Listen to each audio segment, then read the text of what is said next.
In this video, we'll be taking a look at some instances where cops realized that they were going to be in trouble big time.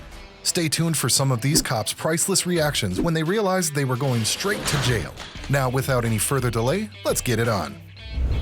Here we have footage that is an absolute disgrace for the San Marcos Police Department. It shows a cop tasing and repeatedly shouting at a deaf man to put his hands behind his back.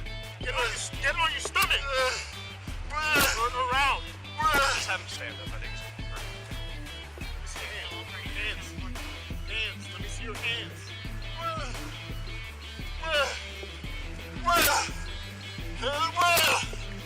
The man had a minor spat with his wife and he decided to walk away to cool off. While the cops were yelling at him and tasing him, he tried to explain the best that he could that he was deaf. Despite understanding him perfectly, the cops continued to shout at him, asking him to put his hands behind his back.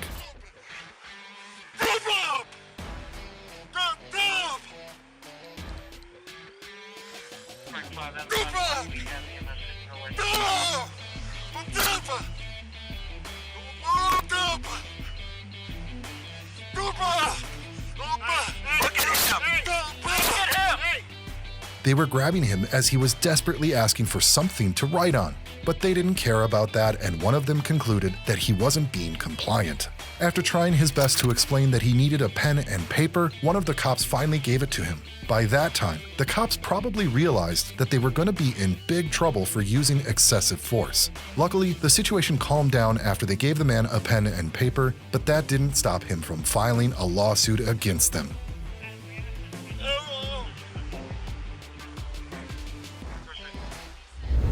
As far as bad cops go, it doesn't get any worse than the cop named Jalen Fleer that you can see being interrogated on this video. In April 2020, San Diego County Crime Stopper received tips regarding a man who was allegedly having intimate relations with a minor. We did receive a picture that, when we looked into it, it looked similar to you. So I don't know if you can take a look at the picture and just tell me if you've seen this picture before. Oh, I have like 15 million things here. This picture right here. Yeah, that's definitely me. I'm the gross. After 2 months of investigating, Jalen was finally brought in for questioning. The detective who was questioning Jalen was being very friendly towards him in order to make him feel relaxed and to get him to reveal as much as possible about the case. So this picture right here, how old were you when it was taken? 20. 20? Have you ever used this picture on any social media site? I think it was Snapchat back in the day, yeah. Okay. Have you ever shared this picture with anybody on Snapchat? Yeah, probably my wife, to be honest.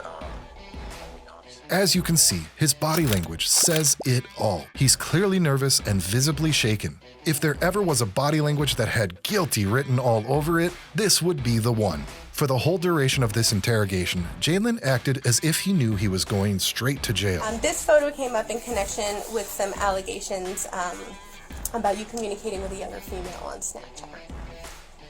Okay. Have you ever communicated with any females that we've already recognized that yes you have with your recruit from the past? Is there anyone else you communicate with on Snapchat? Back then? No, just close friends and coworkers and stuff like that. He was eventually charged with 20 felonies, including engaging in lewd acts with minors. After a trial that lasted a few months, he was sentenced to 12 years in prison. This next footage comes from the Rio Rancho Police Department, and it shows something that you definitely don't see every day. An officer by the name of Jeffrey Wharton was on the job in a police station where he got arrested by his colleagues who even cut his uniform right there on the spot. He was arrested after a domestic violence incident with a woman who lived with him. How are you? The incident was caught on a doorbell camera in his Rio Rancho home. The poor woman was seriously injured and she was taken to a hospital shortly after the incident by her mother. In the end, one of the officers asked the disgraced cop to tell his version of the story, but he didn't want to. You're removing your gun belt. Okay. The expression on Jeffrey's face showed everyone that he knew right then and there that he was going to jail. He pleaded guilty to aggravated battery and spent 6 months in jail. He was eventually sentenced to 3 years of probation. Where do we even begin with this one? If you thought Jalen Fleer's body language showed that he was guilty, just watch how a former Los Angeles police detective, Stephanie Lazarus, behaved during her interrogation. I don't understand why you're talking about some guy I dated a million years ago. Do you know what happened to his wife? Yeah, I know she got killed. You know what the circumstances were? What's this got to do with me dating him and her getting killed? Times I've seen you around at our office. I'm crazy. Hyper person. I can get upset. But let's see how she ended up being there in the first place. In 2009, after DNA evidence came to light, Stephanie emerged as a prime suspect for the 1986 murder of Sherry Rasmussen. Friend said you and her were having a problem. Did you ever fight with her? You mean like we fought? Yeah. So I fought with her, so I must have killed her. You don't recall ever physically attacking her attacking you? No. Nothing like that? No, I mean, no.